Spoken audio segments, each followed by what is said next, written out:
Welcome back, football fans. How the heck are you doing? Hope you're having a wonderful day, evening, afternoon, whatever time it is for you. Today I'm going to be jumping into Copa 90s Once in a Lifetime Argentina Episode 1, Land of Silver.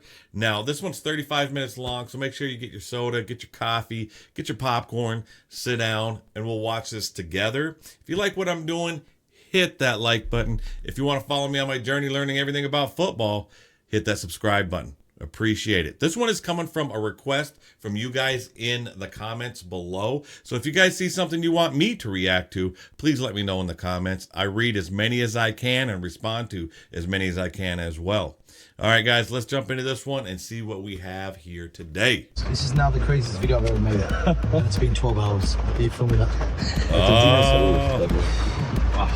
What happened? What just happened, Ellie? My words aren't going to do justice. Roll the tape. Oh my goodness. Now I want to see what happened. And for the past few years, I've been traversing Europe, documenting the tales of football clubs and their fan bases who've been on the verge of winning something for the first time in a long time, if not ever. From northern Turkey to southern Spain, from southwest Germany to the Basque Country, I've been on a mission to show how important it is that the game has a variety of winners so that we learn about... Dude, look at that dude's hair, man. Look at that dude's hair. How cool is that? How important it is that the game... Look at this dude's haircut.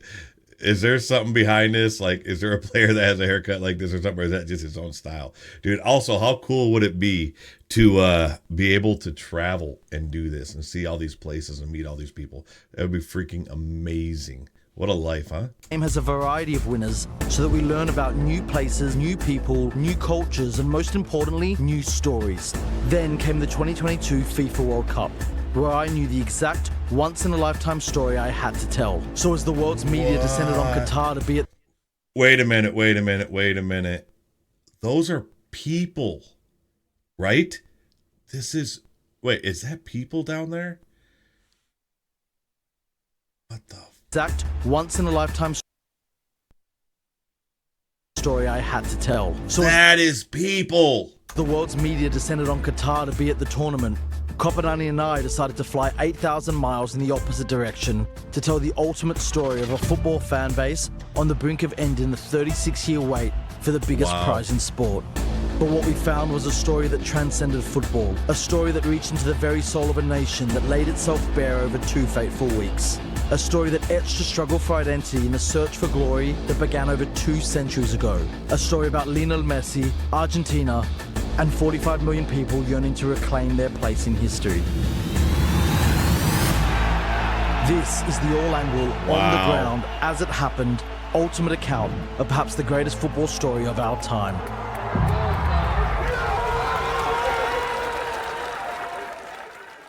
This is Once in a Lifetime. Okay. Wow. I want to start at the beginning of all this. We're good to go? Yep. We're good? Okay. What's in a name? Argentina. Why is this country called Argentina? Argentina. It comes from the Latin argentum, means silver. Silver. The land of silver. The land of silver. Didn't know that. The assumption something already. of the first Europeans who went over there was that it would be this incredibly rich country, as they found in Mexico, as they found in Peru. Because the Spanish conquistadors, they thought that they were going to find a lot of silver here. And Mexico and Peru, it led to enormous amounts of gold being shipped across the Atlantic. It leads to incredible inflation in Europe. In fact, they named the river as the River Plate. Plate is another word for silver. Plata. Yeah. Plata, silver. Plata. Did they find lots of plata? What did they find? Nothing. The name itself is a myth. They found nothing. A few natives. Well, and the indigenous people, we know why they're not there, because there's a genocide. I mean, that's the only word for it. They were slaughtered. Nothing here resembles silver. Look the other way around. Since its beginnings, Argentina's been obsessed with unattainable fortunes. We think we're in the land of silver, but we're in the land of corrugated cardboard. Argentina has this, people often say, the delusion of grandeur. I am not a sociologist. I cannot explain where this is coming from, but I think there's a sense of entitlement which is not warranted. But for all its false promises, there was one period where the country lived up to its lofty expectations. You go back nearly about a century or so. You want to put a date? 1880 until 1930. It was one of the wealthiest countries in the world. The Argentine, now known as one of the richest countries in the world. The international economic situation was very favorable for Argentina. GDP was on a par with Australia and many of the New World countries. Argentina. Argentina had all the comparative advantages to develop, which was like this. We have something to offer to the world. Yeah, it's got huge amounts of farmland. With the new refrigeration technology, a century ago we're talking about, they were able to export beef to the European market, the North American market. Today, the Argentine exports more cattle and hides than any other country in the world. It wasn't just beef. Well, that is something I never even would thought of. And that was back in the 1890s to 1930s, they said, right? So I am horrible with history timelines, but that's the original, like the cowboys culture was there in Argentina. That is awesome. I would say it was also agriculture. I mean, basically, like, we have incredibly fertile land, like all of the Pampa Húmedo, which covers like quite a... Okay, I'm sorry. I know people hate when I interrupt. I'm backing up, so I don't talk over. People always yell at me, "What are you talking over stuff?" Because I want to know about this as well. But what is the word for cowboy in Argentina? I'm curious. Or do they even have that term? What would that be? I mean, basically, like, we have incredibly fertile land, like all of the Pampa Húmedo, which covers like quite a lot of like central Buenos Aires and around Santa Fe, have perfect conditions for agriculture. We were feeding the world, practically. And that made Argentina a remarkably wealthy country. I mean, there's communications between the British and US government saying, you know, Argentina really is the commonplace, and maybe we should think of sort of nudging Canada aside and putting Argentina in Canada's place. Because Argentina was a very attractive destination. And so, with such abundant wealth, came those in search of it. Inmigrantes. Nuevos contingentes de inmigrantes llegan a Buenos Aires después de 18 días de feliz navegación. It was a wonderful place to come because you have the opportunity to prosper. Vienen por un destino mejor, por un destino que les devuelva la primaria alegría de vivir. Relative to the size of the population, we had, for a period of time, more immigrants than the American. This influx was an exclusively European migration, where the new arrivals hailed from all over the continent, be it Spanish, French, or even Russian. But the most significant arrivals were the Italians. Hay a su bordo 940 inmigrantes italianos. 940 Casi un millar de hombres, mujeres y niños que han dejado atrás una vida para iniciar la nueva etapa que les ofrece nuestro cálido puerto de paz. And with migration of the early 1900s, predominantly by boat, naturally the vast majority of Italian migrants came from Italy's port cities. Many from the northern Italian port city of Genoa, but the majority from the southern port city of Naples. You know what the nickname of Italian peoples are here? How do we call Italians? Tanos. You know why? For Napolitano. That's the reason. They all came from, most of them came from the south, and we identify them with Naples. I tend to agree with people that say that Argentinians are Italian people speaking Spanish. Italian people. Buenos Aires itself is very linked to Italy, and particularly to southern Italy, and particularly to Naples. You see that in the accent, you see that in slang. The rhythm, it's more Italian. It's got a sort of sing-song quality like Italian, and that's obviously the Italian influence. You see that in the cuisine, that there's a large Italian influence there. Pasta, pizza, cold cuts, they came and they conquered the people's palate. And you know, if you look at the architecture, the Italian architectural legacy, which is either these very grand buildings, that is so cool. And then you had the more modest single-story dwellings, which are called PHs. When you're in Buenos Aires, you can be in a really run-down area and suddenly turn a corner, and there's an incredibly beautiful square that makes it feel like you're in a remote town in Italy. So the Italians, I think they really left their mark in our culture. But this influence wasn't just confined to accent and architecture, especially in Argentina's capital, where a distinct way of being was imported directly from Italy's south. Buenos Aires is closer to Naples than to any other European city. What? You mean in geography? Culturally, the way we interact with each other. But this is a country of extroverts. They're warm, they're lovely, but they're really in your face. See, if tomorrow So Argentinians are very expressive. It's like, hubiese pasado si Argentina pasaba a las semifinales? And your sons? Yeah, they talk a lot with their hands. Yeah. I don't know, man. Makes it very interesting, though. You know, I don't know. It's really cool. Really cool. In your face. See, if tomorrow he wins. so Argentinians are very expressive. It's like, Hubiese pasado si Argentina pasaba a las semifinales? And your sons? they get quite hot-headed. They get quite passionate. Él me pregunta a mí. He's asking me the question. And they use their hands. Name two players who Yeah, they use their hands. Nos creemos que tenemos la potestad de decirle a alguien que por ahí es más tímido, ¿cómo vas a hacer así, no? That's why it was a perfect fit for Maradona and Naples, because they're like us. Mira, nosotros somos en la gran mayoría descendientes de latinos, italianos, españoles. Lo que pasa es que creo que hemos superado esa emocionalidad que, o sea, nosotros le agregamos la cuota que nosotros decimos argenta. Yeah, they're passionate about everything they do. Se vive diferente la pasión. Pues nosotros tenemos la pasión en la sangre. They're passionate about their politics. The obsession with Perón is extraordinary. I mean, you mentioned JFK, but the Argentine obsession with Perón is way more extreme. They're passionate about their literature. There's a big book scene here, and they still consume a lot of paper-printed material. You will always find a bookstore. For many, many years, we've had like more bookstores per capita than anywhere else in the world. They're passionate about their music. Tango is a very good example of our passion for the tango. Carlos Gardel, who was the most famous tango singer, you'll see portraits of him all around the city. Yeah, one of the things about Argentinian society, everything is it's extremes. Absolutely, absolutely. It's a country of extremes. Para nosotros es como exacerbamos. I don't know if they like to over-exaggerate, but everything is like grandiose and amazing. And yeah, I suppose there is quite a bit of that. The best, the biggest, the longest, any superlative, they've got it. You know, I'm backing up a little bit so I don't talk over it or miss something. That's something I hear a lot about, though, saying what's bad that people don't like about America is they like to be, they're too big, they like to be showboaty, too arrogant, too boisterous, you know, to that type of thing. But that, to me, it kind of sounds like that's what they're talking about Argentina, and it's a good thing. I mean, am I wrong? I don't know. You tell me.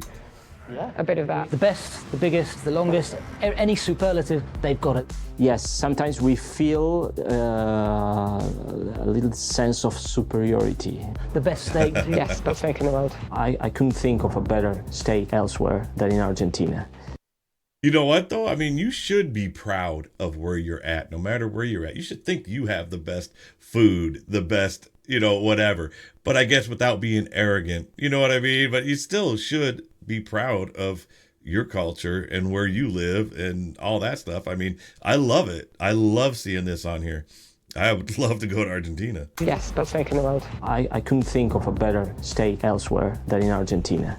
The thing with steak is like our entry level is so high that we're just spoiled. The best wine. The wine here is insanely good. Like the Malbec for sure. There are some wines that even surprise the French. Widest avenue in the world.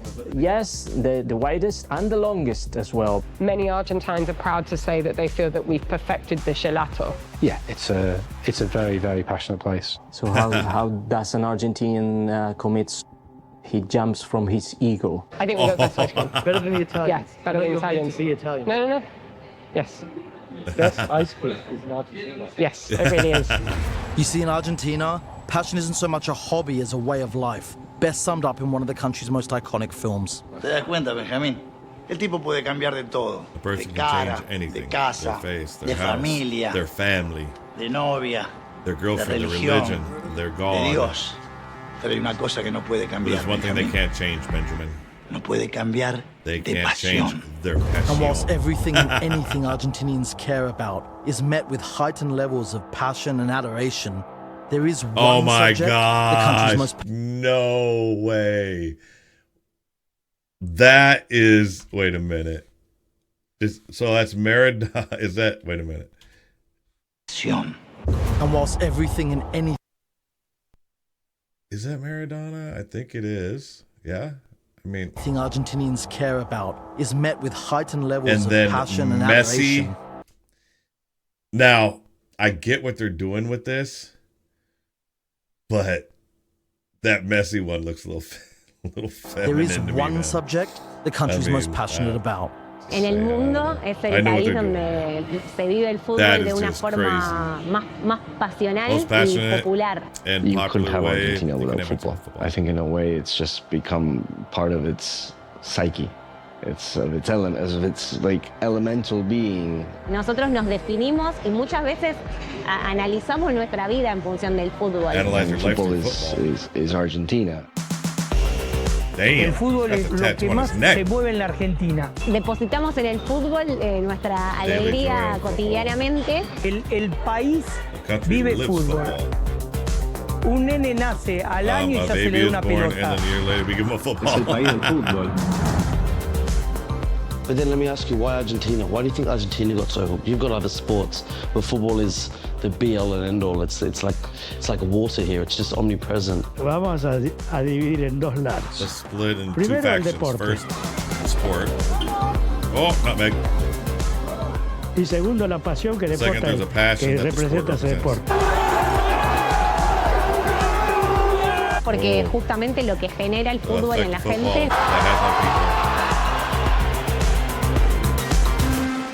no lo genera el resto de los deportes. You see, when you've got a population as passionate as Argentina, it only makes sense that they made the most passionate and emotional game theirs. There's a relationship between Argentinian idiosyncrasy and the nature of football as a sport. There's a characteristic of Argentina comes out through football. Argentinian mentality and culture and the dynamics of football. It's like a perfect match. Think about it like this. Football is a low-scoring game. So you build up a lot of anxiety. You build up a lot of momentum. And when the actual moment arrives, the goal is an explosion. I'm gonna use this expression like an orgasm. There is something magical, something intrinsic about football. It's something that no other sport have. Digo, vos vas a la cancha a ver cualquier equipo acá y por más que vayas solo, si el equipo hace un gol, un desconocido te abraza. No te quedás nunca festejando solo. Tipo, si todos gritan un gol, hasta el más tímido se termina parando y abrazando con alguien. Porque también creo que si bien tenemos un montón de defectos y cosas a trabajar como sociedad, hay algo que nos enorgullece, que es poder compartir la alegría. But it's not just the uniquely emotional and passionate elements of football that make this game so important to Argentina. In 1913, there's a series of lectures at the Odeon Theatre in Buenos Aires, given by Leopoldo Lugones, who was a national poet. The president goes, lots of very senior figures. Everybody goes to these lectures. And this is a national poet talking about national character. Who are we? And he concludes that the spirit of Argentina is best represented by the gaucho. The gaucho, the cowboy who made. Gaucho. What I have heard that before. I was thinking that was Mexico. Do they call them gauchos as well? I've heard that. So there's my answer. All right. Cool. Presented by the gaucho. The cowboy who made sure that the huge herds of cattle were safe, and from the huge herds of cattle you get the beef, and from the beef you get the wealth. So the gaucho is massively important. And also the gaucho is it's a very romantic figure. There's a reason why cowboy films are popular. Because the cowboy is glamorous. In all the world of romance and adventure, there's none to compare with the gaucho. He's battling the elements, he's battling wild animals, he's got this great virtuosity. And so you get gaucho clubs set up, and they all dress up. They dress to what they think gauchos look like. They put on these big barbecues. And one of the reasons the asado, they do the great barbecues, is still an absolute centerpiece of Argentinian social life. The gaucho was romanticized in books, was romanticized in music, and also because of the way they dressed. So the gaucho for sure was super important. And then the British wipe him out. And the way they wipe them out is by introducing wire fencing. If you have wire fencing, you can do selective breeding. And if you can do selective breeding, you get a higher meat yield and you can make greater profits. And this absolutely revolutionizes Argentinian farming and thus Argentinian society. So economically, eventually the gaucho and his influence is wiped out. So you then have the question, where do you find the gaucho in an urban environment? So El Gráfico, one of the world's great sports magazines, at its peak it was selling, I think, over 100,000 copies across South America every week. El Gráfico was born in 1919 and it ran until January 2018, so 99 years. Holy cow, they couldn't make it one more year? Magazine product, Bible of sport, whatever you want to call it, but it was very special. Many people learned to read with El Gráfico. It's not a football magazine, as in a glossy thing with a couple of interviews. Dude, I get it. I mean, so the digital age, I'm sure, is what canceled it out. But there's nothing like having like a magazine, something to read, to hold. Especially when you're a kid, you could take pages out of it, put it up on your wall. You know, I mean, that's just unfortunate, man, that everything's going so digital. Having that physical copy is just, there's just something about that, man. With El Gráfico. It's not a football magazine, as in a glossy thing with a couple of interviews. It really goes into detail. Maradona first met Pelé in a production specifically for El Gráfico. Muhammad Ali came to Argentina invited by El Gráfico. It was like the football's Rolling Stone magazine. Yeah. So El Gráfico, they say, that spirit of a gaucho, that combination of toughness, cunning, cleverness, virtuosity, and glamour. Where do you find that? In football. And they say you find that in the pibe. The pibe is the urchin child of the streets. Y el único juego que tienen es una pelota. He learns the game on the potreros, on the vacant lots of the city.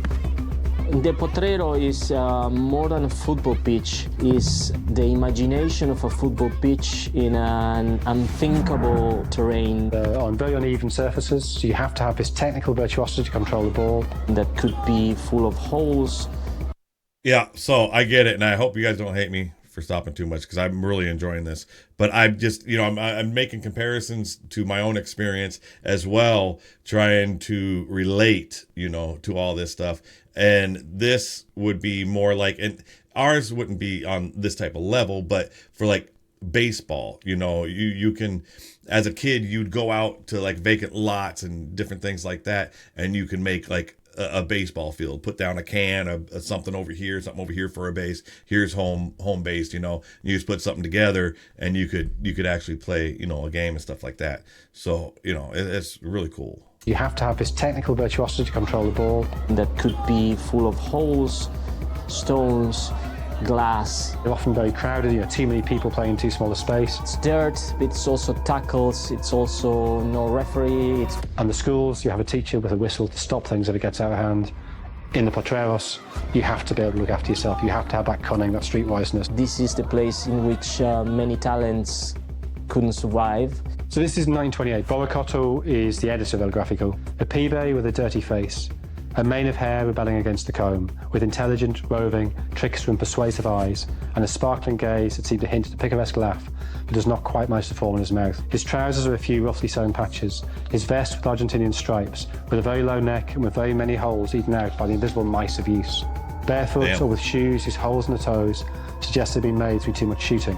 His stance must be characteristic. It must seem as if he is dribbling with a rag ball. If this monument is raised one day, there'll be many of us who will take off our hat to it, as we do in church. Now this is 1928. Wow. And what he's giving you there, if you take that extract and you don't give people any context and say, who is that? Yeah. It's Diego Maradona. It's obviously Diego Maradona. 49 years before Maradona makes his international debut, 32 years before Maradona's born, he predicts the coming of Maradona. Damn. The prediction of the coming of Maradona. Like immediately he celebrated because people have recognized this is the savior we were promised. You knew in your head that he will save you. Porque para nosotros es un Dios. Because he's our God. And that's why he becomes El Pibe d'Or, the golden Pibe. Eso Maradona, Maradona. Damn, that's a cool VW book. Uno primero Dios, Jesucristo, y el otro Diego Armando. It's two gods. Y es el Diego. Maradona's importance to Argentina is greater than the significance of any one sporting figure to any other nation. I mean, Maradona exists on a totally different plane in Argentina to anybody else. A man who adorns nearly every corner of the country's cool. neighborhoods. A man responsible for a significant percentage of the male population being called Diego. A man who inspired a religion boasting tens of thousands of members all around the country. A religion? Iglesia. Maradonian. Y cuando tengo que prender una vela por algo, se la prendo a Diego. Cuando tengo que pedir algo, se lo pido a Diego. Diego. Oh my gosh. Larger than life, period. But for anyone left who still doesn't know, Diego Armando Maradona was the man who in 1986 led an unfancied Argentinian side to their second ever World Cup trophy.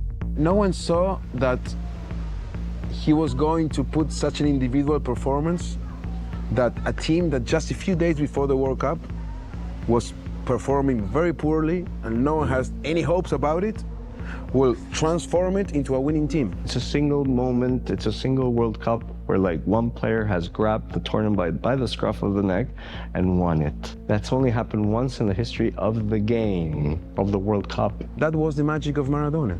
All of which led to nationwide scenes and emotions the country had never experienced. It's the greatest day in Argentine football history. Like, no, nothing's even close. No podías caminar. You couldn't walk. Si se explotaba de gente. Packed with people. You look at the celebrations after the final, and it's extraordinary. It's millions of people on the street, these mass celebrations. Whoa. Damn. People were like moving cars. I'm so happy they were moving cars, literally. And as far as you can see, it's people, blue and white shirts everywhere. I think winning that World Cup was almost as big as getting democracy back in '83. And whilst, yes, Argentina had won one other World Cup in 1978, that was won during a time the country were under a despised military dictatorship. It was a fantastic victory, the 1978 World Cup, but there was always a dark cloud because of the military rulers of the time. And so over time, it was that 1986 win that became a unique symbol of Argentine utopia. That thing that surrounds, that World Cup, that mythology, it will never be, it cannot be replicated. And whilst Argentinians fondly remember every moment of that tournament, of what else is going on, there's one particular game from Mexico '86. Look at him standing on the edge there. No, el Maradona le hizo los goles a England. Ese es el tema, los goles a England. The goal against England. That is the question. Now, there are many reasons why this match means so much to Argentina. Firstly, off the pitch. Pero quiero aclarar algo, lo del 86 también tiene que ver, no te olvides que fue 4 años después de la Guerra de Malvinas. On a day, May the 4th, 1982, that brought the reality of war into Britain's dispute with Argentina over the Falkland Islands. Es absurdo, pero fue como una revancha contra Inglaterra por haber perdido la Guerra de Malvinas. Then there's that game's meaning on the pitch, where Maradona scored both of Argentina's goals. The first being one of the game's most controversial. Oh, the hand of God. De mano de Dios, hand of good. Uno con trampa, con la mano. By cheating with his first goal using his head, it was like we were screwing the English. And then there was his second goal. What was the Queen? What was the second goal? No, I'm done. Cut. I'm winding you up. I'm trying to get. I know about it. It's the best goal of all time. I know. Only 4 minutes. Oh, dude. Okay. The reason I'm stopping it now, and he's getting mad, is because that's the one. When I first started this channel, I did the top 30 best 33 goals of all time. And at the end of the video, if you haven't seen it yet, it's, stuff pops up at the end of videos when you're watching them, and I'm thinking it's over, and I thought it was just nothing playing in the background, so I stopped the video, and I go, okay, we're done. That was the start of Maradona's goal. I heard it loud and clear in the comments. I literally went back and made a follow-up video just on that goal. So... See how it comes full circle? See how it comes full? I get it. No, I'm done. Cut. Yeah. I'm winding you up. I'm trying to get. I know about it. It's the best goal of all time, I know. Only 4 minutes after the hand of God, Maradona collected the ball in his own half, beat 5 England players, rounded the keeper and scored what FIFA officially titled the goal of the century. And Maradona scores those 2 goals against England in the 1986 World Cup quarter-final. And that is the gaucho spirit projected through football, because they represent 2 sides of the Argentinian character. The cunning of the first goal, and the virtuosity of the second. That's why it means so much. But as beautiful as that second goal was, it's actually the first more controversial goal that Argentinians hold dearest, best explaining their unique love of Maradona and the game. Dio más satisfacción el primer gol con la mano I'm que el saying it's the segundo. first handball goal satisfying than the second goal. Se disfruta más. It was more Viveza enjoyable. Criolla. And if there's one term you need to know to understand the spirit of Argentine football, it's that one. How do you say it again? Viveza Criolla. Viveza Criolla. Yeah. What is it? So if Brazilians live the football in Jogo Bonito terms, we have something different, something very different. We call it Viveza Criolla. It's cunningness. Yes, pretty much, pretty much. Cunning would be a very polite, nice way to describe Viveza Criolla. You know, being smart enough to find a way through stuff, but also a little bit, you know, doing something a little bit illegal. Because it means both cleverness, streetwiseness, cynicism even. Es la satisfacción de ganar con trampa. Satisfaction of doing something illegal and get away with it. Yeah. I heard it's Argentina satisfacción. Do you struggle with it? because you love beautiful football. I mean, I do love beautiful football, but I also like winning, you know. It means just sort of being smarter than the opponent. I can tell you this. We have an immense satisfaction in this country that he scored that goal with his hand. I don't think that distinction is obvious to people from Argentinian culture. It was a shock to me to realize that outside Argentina, that was perceived as a terrible thing. As cheating. Well, it is, though. They also don't seem particularly ashamed by that. They kind of take it in their stride. Why? No. Well, because this notion of Viveza Criolla, it encompasses, they do not see a distinction between tricking somebody by moving your feet really quickly or you know, doing a feint with your body and drugging them.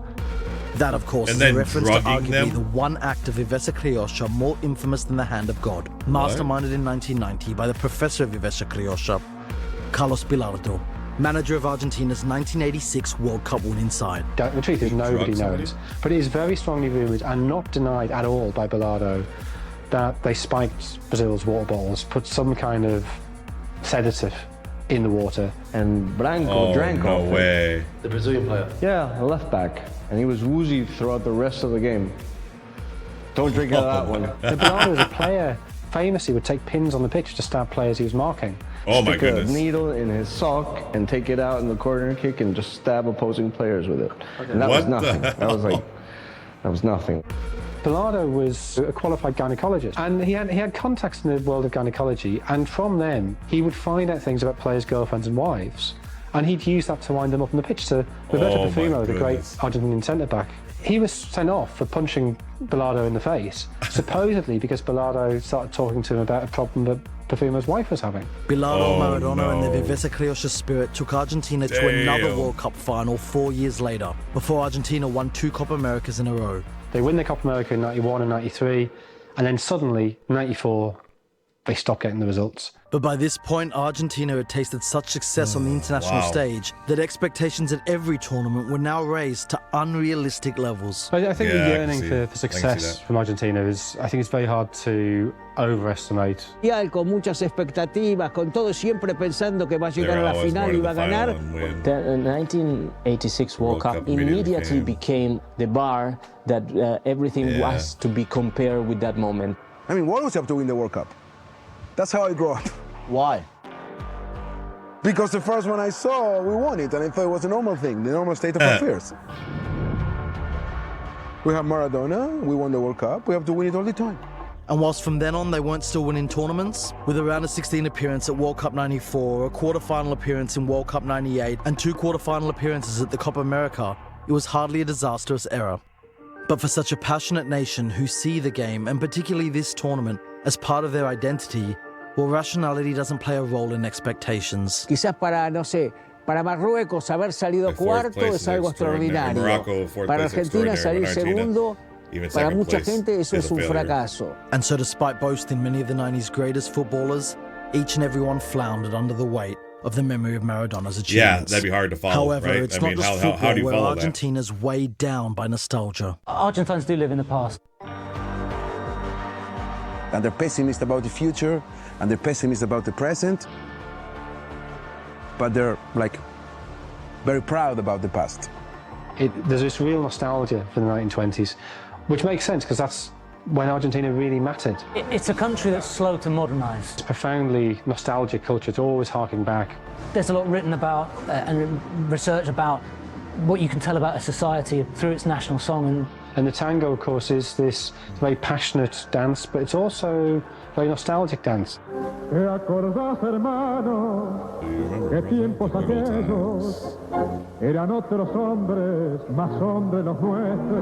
It's sort of infused with this sense of things were better in the past, and this is all doomed. The whole bar from yesterday, where's this gone? You and I are alone, brother. You and I alone to remember. The lyrics are about unrequited love, about dreams not materializing, about yesteryear. Me siento a recordar a la gente de la barra y a los que hoy ya no están. And that tells a lot about Argentine society as well. Qué buenos tiempos aquellos. Damn, that storm going in the background.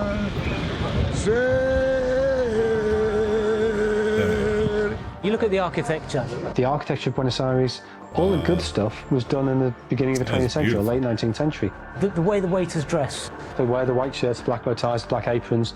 It's harking back to how waiters were dressed in the 1920s. But you look at some of the buses, it's artistry that belongs to the 50s. You know, walking around the city, you'll see it from old-fashioned stores to bars. Anywhere in Argentina, you're going to get this, but they're like kind of little snapshots and postcards of the past. I mean, we're doing this interview in a bar that basically hasn't changed its decor since the 1960s.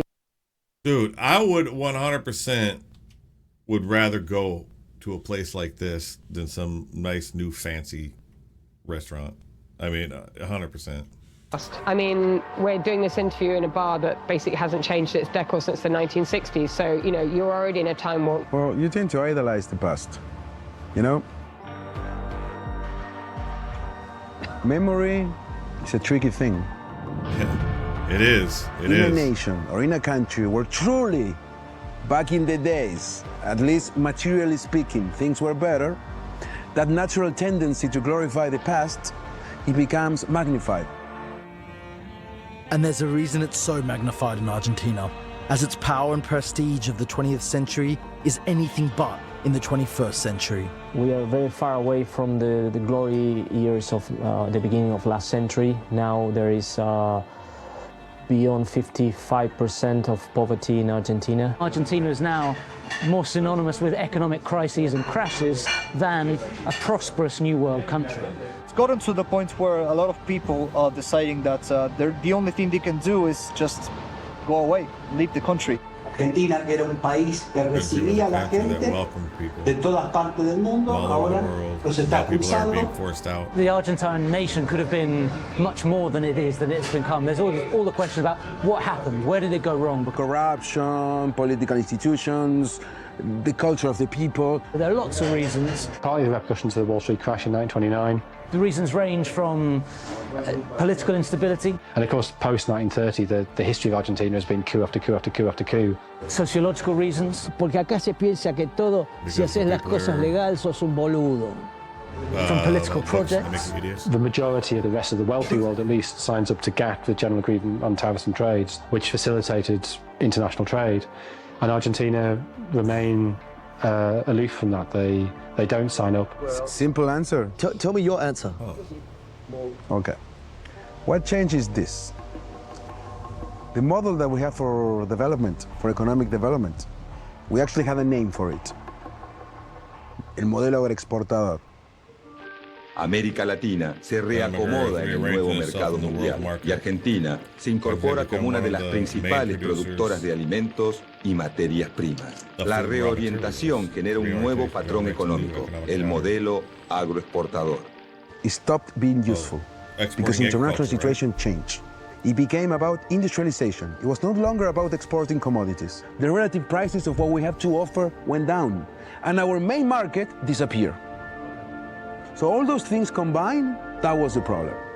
And if you want to read a couple of books about it, I can recommend it to you. No problem. And so where does an extremely proud and passionate nation who was once a dominant global force look to find a similar sense of importance in the world? The world game, of course. I think Argentina is unique in the way it celebrates football, and particularly the World Cup, because the World Cup is how Argentina expresses itself to the world. Creo que ahí en el fútbol es donde nos sentimos potencia. Argentina se siente potencia en el mundo a través del fútbol. So the thing with the World Cup for Argentina is it's not just about football, just being the best at football. It's about being the best at something. That is how they show their worth, or how they validate themselves, particularly to a European audience. So while we might not dominate anymore, on several fields, especially industry, we can actually say that football is the one thing where we can still be the very, very, very best. There is reality, an objective reality, and then there is perception. Every nation perceives itself in some way. We perceive ourselves as really, really good. And the only time that reality and perception match is when we play football. And then came the 2002 World Cup in Japan, South Korea, which played out just as the country fell to a new low. Ooh, man. Wow. Huge numbers of people lost huge amounts of money. The country was ravaged. The economy is just devastated because they can't pay their debt. Mired in a $93 billion debt to the IMF, demonstrations, riots, and general chaos sent the country into near societal collapse. The only glimmer of light being their best national team in decades, who under coach Marcelo Bielsa went to the tournament filled with optimism. In 2002, they qualified brilliantly under Bielsa. In such a great form. Qualifying, they destroy everybody. A lot of unbeaten games. Yeah, they're favourites. They're definitely favourites. And then, for the first time in 40 years, Argentina crashed at the group stage. Argentina's best World Cup hope in decades fell at the first hurdle. And so that mythological Argentine utopia of '86 felt further away than ever. And with its economy, government, and streets in tatters, it really felt like it was never coming back. However, little did they know, another Pibe had emerged. Yeah. What? Next time on what? What? Oh, you're leaving me hanging. We know who that is, right? We know who that is. You know I know who that is. That is so good. I could literally watch this all day. If you guys want me to do another episode and post it, I'm going to watch it regardless, but I'm going to wait and see what you guys think. If you want me to do episode 2, please let me know by hitting that like button, hitting that subscribe button. Let me know in the comments down below. If you like this one, check out the videos that YouTube decided to put up over here for you. I think you'll like those too. You guys have a wonderful day, and I appreciate you. Bye.